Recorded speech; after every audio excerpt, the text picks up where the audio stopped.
Hi there. I'm Jillian Harris, Jillian Harris Worldwide Metaphysical Services, and you can also find me at jillianharrisworldwide.com. So yeah, can't make the payroll. And that's not all I want to talk about today. I want to talk about that. I also want to talk about, the choices we make in crisis, how our true colors show up in crisis. And I realized that as being part of how was I going to solve this situation. So let me just back up. A lot of you know I provide metaphysical services. I'm a metaphysician, I'm a medium, a channel, a lot of things. But my journey to where I am with that has been supported by a company that I've owned for 17 years, a valet parking service. Called Valet of the Dolls, and not trying to do a commercial at all. We're closed right now.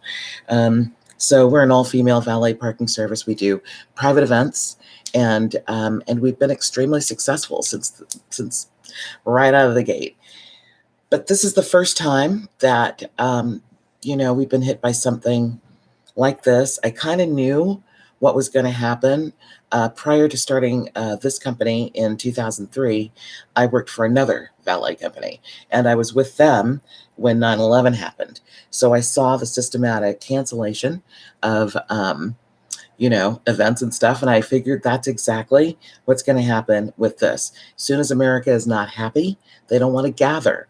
No gathering, no cars to park. Simple as that. And we only do private events, so that was just a slew of private events, canceling. And so it's been about 3 weeks as I speak of, the last, I'd say 10 days or so, just off the top of my head, absolutely no events whatsoever, which is already breaking history for us. Like, since we started, we've never gone a week without doing at least one event. But we're a company, and I don't mind saying the numbers. And part of my thing is I made a decision today, and I realized just how difficult this is. And I know I can't be alone. There's no way in the world I'm alone. And I know that I felt my ego in it, and I didn't want to talk about it. And I'm like embarrassed. And I'm like, as if COVID-19 is my fault, you know? So I decided that I was going to vlog this on this channel, and intermittently, amongst the other things that I talk about here, I will keep you up to date on this, um, and in hopes that I can help someone else, and also just give another view of what's happening, because it's I think that we all end up a little surprised when we see just how far-reaching the effect of this is economically, especially. Well, right now, especially, we're saying economically, especially, but lives are going to be touched all over the place with this virus. So, any doggone way, we generate probably, I don't know, 10,000 on average per week. That's coming in every week in money, and it stopped completely. And it's a valet parking service, so the bills that we need, like insurance policies and stuff like that, still got to get paid. So that was happening, and it's our slow season. On top of everything, we were towards the end of the slow season, and the slow season, you use your cushion, you know. And unfortunately, valet is hard. It's glamorous, especially what we do, lots of celebrity clients and whatnot, but it's a really tough business. A lot of people don't have any idea, any doggone way. The money got low. And so what was I going to do? Like, oh my God, payroll came up. The last payroll was a little tricky, and I was like, oh my God. But then we started getting, more stuff. I wrote like 12 quotes one day after COVID-19 had already come to America. I'm like, okay. And I want to say something that, we realized, because we did do one party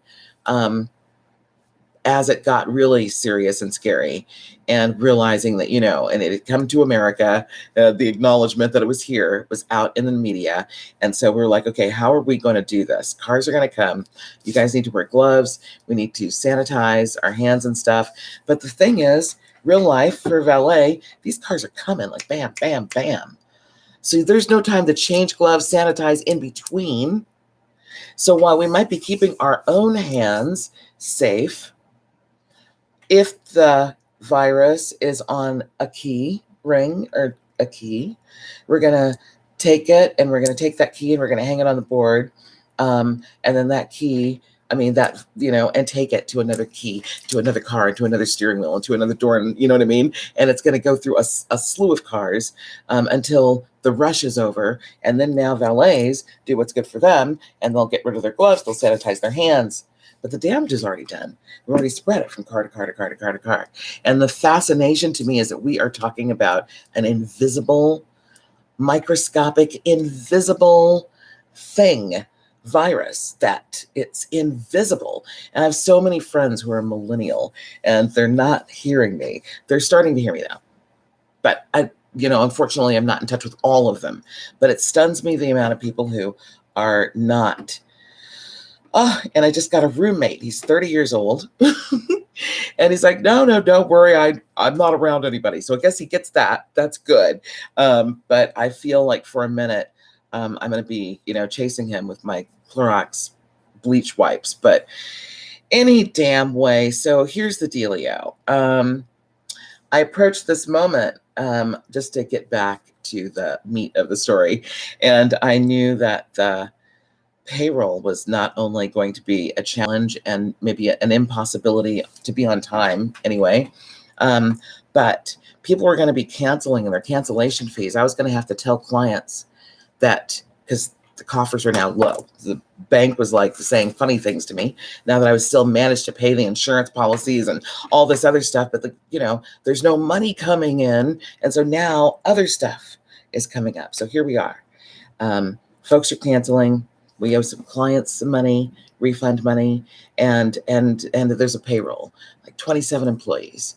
So I'm like, oh my God, what am I going to do? And I'm cool right now, but it was a tearful few days leading up to this, just like feeling so mortified. 17 years, this has never, ever, ever, ever, ever, ever, ever, ever happened. And I'm like, and I should have, I should have, but I already did the should haves. I had a cushion, I used it. I mean, every possible cushion, my savings, I used it, for the company. And so now here we are. And, I just couldn't, what am I trying to say? Cushion to the tune of the, 10,000 a week or so that the company brings in, and my personal credit cards couldn't handle all that, So now I was going to have to deal with it. And I said, how do I do that? And I realized that it's just like a movie. I mean, a lot of people have been saying we are living a movie. And we are. So I said, okay, we get to these movies and what we find out, is that your character, how do you respond under pressure? And I have to think, how do I want to look back and see that I responded to this under pressure? And then it's tearful again. It's like, I want to come up with some cool excuse. I want to come up with, something that's not what it really is, but it is what it is. It is what it is. And I just had to tell the truth about what it is. And, so I wrote a letter to one client and I explained that it was party planner. So I said, we owe your client this much money minus the cancellation fee, because they paid like the whole thing or something. And, but we don't have it right now. And I explained, it's been like it's been, and she's an event planner, so she gets it. And by being completely, thoroughly honest and being not afraid to put some emotion in it, so that I conveyed to her in that email my human experience with this, which, I'm like everyone else. I have deep, deep, deep, deep concern for certain people. And I'm wanting to take care of my parents, and they're way over there. They're like 90 miles away from me. But at the same time, I don't know if I'm a carrier of the frickin' COVID-19 virus. None of us, we all must really assume that we are carriers, even if we're not exhibiting any symptoms, because it's like that. There are a whole bunch of people. I'm going to put a link below to a Peak Prosperity presentation. This guy, Chris Martensen, I believe that's his name, is amazing. He's so amazing. He's so amazing. Oh my God. I'm just like so happy to have found this channel and their updates on COVID-19. You will be impressed. If you're not impressed, you let me know. I will eat my words. I will, like, because seriously, amazing. So there was a study done and like a bunch of people were tested, and like 50 to 75% of the people tested in this particular little group were COVID-19 positive and asymptomatic. So I just keep having this feeling like I'm one of those people, and we have to assume that we're one of those people, and we don't want to contaminate anybody. We don't want to spread it around and until they find a way for us to heal this and make it go away. So my parents are in their 80s, and there's no way that I want to hurt them or weaken them, their immune system. And I want to get their groceries and stuff for them. And I want to make it so they don't have to go out into the world. So I'm going to drive 90 miles and deliver their stuff to their doorstep. And I talked to my mom. I said, we have to get past the part that's not going to feel comfortable. I'm an only child. They're my only parents, and so I know you feel me. And so it's going to be hard. It's going to be weird, that I'm going to drive all that way and drop that off. But that's the way it is, because I don't want them out in this. I need them here. And I don't want them taken by some stupid friggin' COVID-19, which is just like such an amazing weapon. I'm sorry, I'm doing conspiracy theory. I said I wouldn't do that today. But yeah, I'm like, wow, they're really, they were brilliant. They were on this because there's this great big wad of the population. It's not going to believe it. They're going to think it's just a virus. It's just a flu, and just, actually participate in the spread of this actually dangerous flu. It's a flu, but it's not a friendly one. It's a bad one. I think I just glitched right there. And I hope that the transmission is not making it so that I'm delayed with my lips are moving at a different pace than my speech. Hate when that happens. So anyway, that's how I dealt with the client. And I was so grateful that a day later, the client wrote me back, and it was a beautiful, sweet communique. And it was like, pay when you can. Just right now, take care of yourself, which was awesome. That's what we need to be doing with each other anyway. Then before getting that response, I had to do the hardest thing ever. The absolute hardest. I'm going to do the best I can not to cry right now. I had to write my staff, the 27 people who are owed money. And, at this time when they need to buy water and soup and top ramen and toilet paper and whatever else to be, hunkered down, sequestered during the absolute imminent nationwide lockdown. This shit is on. The lockdown has already begun. It's already happening in the Bay Area as of Tuesday. And New York is talking about it. Trust me, LA is like, and it'll be nationwide in a split second. So I just felt like, oh my God. So, I have to take not enough money and divide it, amongst everybody. I'm all writing this letter and explaining everything and really just coming from my heart. That's all I could do, because I wanted them to be sure to understand that, I'm doing everything. And part of everything is, I have secured a job. I actually secured 2 jobs when I realized, oh my God, my main bread and butter is going to slow down to like nothing. And so I said, okay, and this is like 2.5 weeks ago. I cleared out another room, which was another office for my valet company. Got rid of a desk. I moved out a computer, just everything, and put a whole bunch of stuff, boxes and binders and everything in my bedroom. Joy, I got to make that make sense. But I'm like, I need to clear this room, get a roommate, and I need a couple of jobs, and then with that money, I will handle every mess, the 4 essentials, especially if we go into that martial law thing, right? Which we are going into that lockdown. So that would be, I'm thinking grocery stores, hospitals, pharmacies, banks. So grocery stores. I don't want to be in a hospital. but I'll do the grocery store. And so I found a gig where it's a third party type company that goes to different grocery stores and reorganizes the shelves every night between like 10 p.m. and 6 in the morning. I'm like, yes, I'll do that. I can't wait. I'm actually excited. I got a Fitbit. I'm going to get my Fitbit on in the middle of the night. And then during the day, I can do my business and take lots of naps and stuff to catch up my sleep. But then there's another gig I was going to do like in the mornings. It was just telemarketing. But I walk into this room and it's this thick, tightly packed room of people. They're not 6 feet apart.